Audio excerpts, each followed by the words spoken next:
My name's Taylor White. This is called On the Other Side. This is going to be a 4-part webisode thing, or more if it gets going with view counts online. And it's all about politics. It's about looking at the conservative side to politics in the fashion of Steve Colbert, Jon Stewart, and Bill Maher. We see many times in the news and in the media that there's no conservative side looking at politics in a comedic view. Now today I have my first guest is Zach Owens. He works for a healthcare consulting firm, and we will be talking about 2 issues today. 1, gun control, and 2, healthcare. Now come up here, Zach.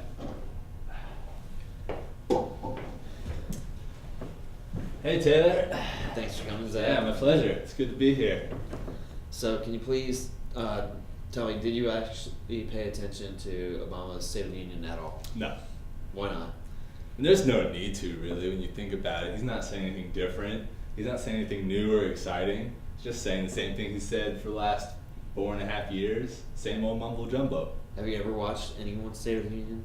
No, I haven't, actually. So you don't know about all the times that they just take all time to stop?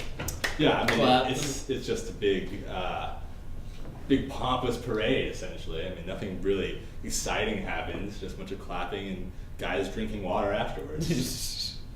All right. Now let's get to one of the most important issues or hot topics of the day, which is gun control.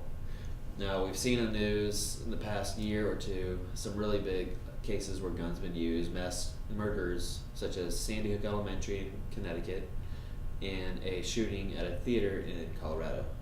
Now, why shouldn't we control guns more? Well, I don't think it's a matter of controlling guns. If we control guns, like simple firearms like pistols, where will it end? I mean, if you think about it, we have staple guns, and we have nail guns and water guns.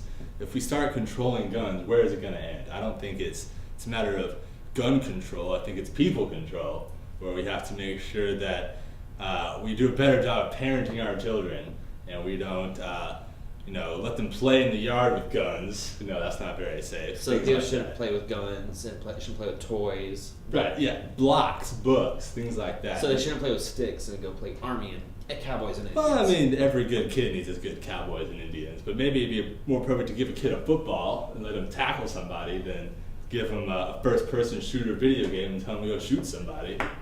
So what are you advocating, that the government should get involved and stop video games? Oh no, I love Call of Duty as much as the next guy. I think it's great to shoot somebody after work. It's pretty great stress relief. I think it should be up to the parents to say, hey look, Jimmy, you've been playing a lot of Call of Duty lately, and you killed our cat.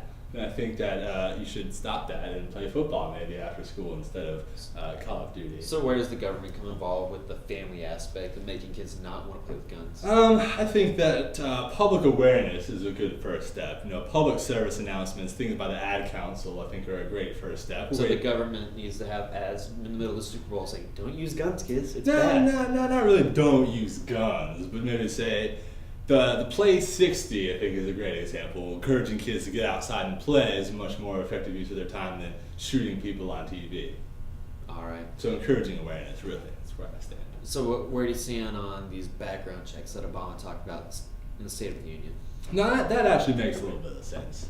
If we have people with a history of mental illnesses or history of violence, then maybe allowing them to have a gun isn't the best idea that we could do. So better background checks, I think, is a pretty good idea. It's not costing the government any more money, really. It's costing the individual retailers maybe a little bit more to run some background checks. But in the overall scheme of things, I think that makes a little more sense. But there are laws in place where people can sell guns to their friends, to individuals, meet person to person.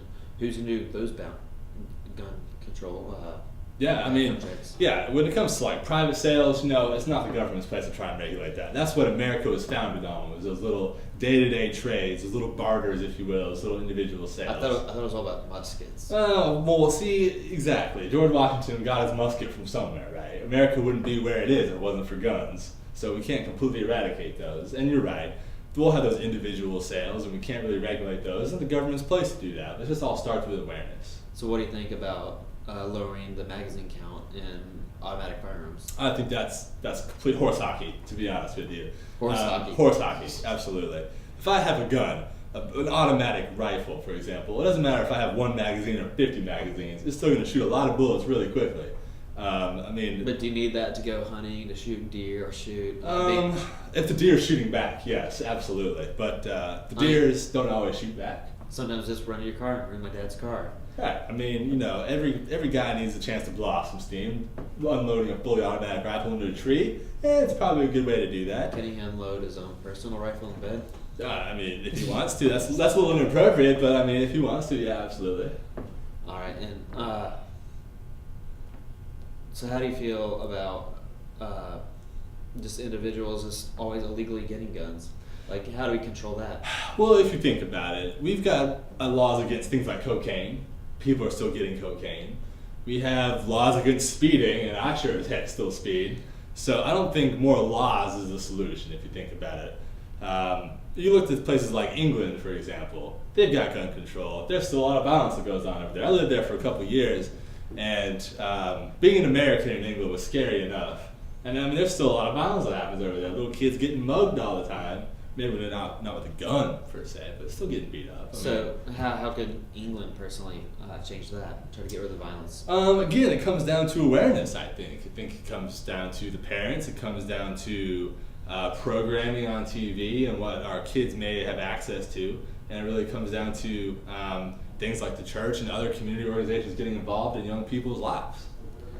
Now, let's go on to a totally different subject. All right. Healthcare. Okay. This is something you work with. You go all around the country, working with hospitals. Yeah. And Obama has this healthcare going into effect right now. That's over 1,000 pages. How many pages have you read? I don't know if I've read any pages of that certain script. I'm sure I've read things that have been written about that. Well, I know I have, but yeah, not much of that actual document have I read now. Even being in the healthcare industry now. Isn't there a rumor out there that the Congress only got like 10 minutes to look at the healthcare bill before they were allowed to vote on it? Oh, I'm sure. I can't really speak to the accuracy of that, but I mean, just the way it was a midnight deal, it was shuffled in. Tons and tons of pork legislation was thrown in there as well. I think it's a really shady document passed by real shady characters at a really shady time of the day. So Obama's shady? I mean, I wouldn't go as far as say that, but yeah, he is. Yeah, absolutely. So what kind of pork barrel stuff is put in this healthcare? I mean, there's like student loan adjustments that are plugged into that. There are railroad adjustments. There's mass transportation things. What does that have to do with healthcare? It doesn't, but it's just this pork legislation that these shady folks stuffed in there last minute, and it's midnight, and we're not all going to sit here and read this 1,000-page document to see all the stuff in there. We're going to trust the president to do the right thing. In the end, he didn't, but that's just one thing we'll have to live with, I guess. So what is bad about this bill?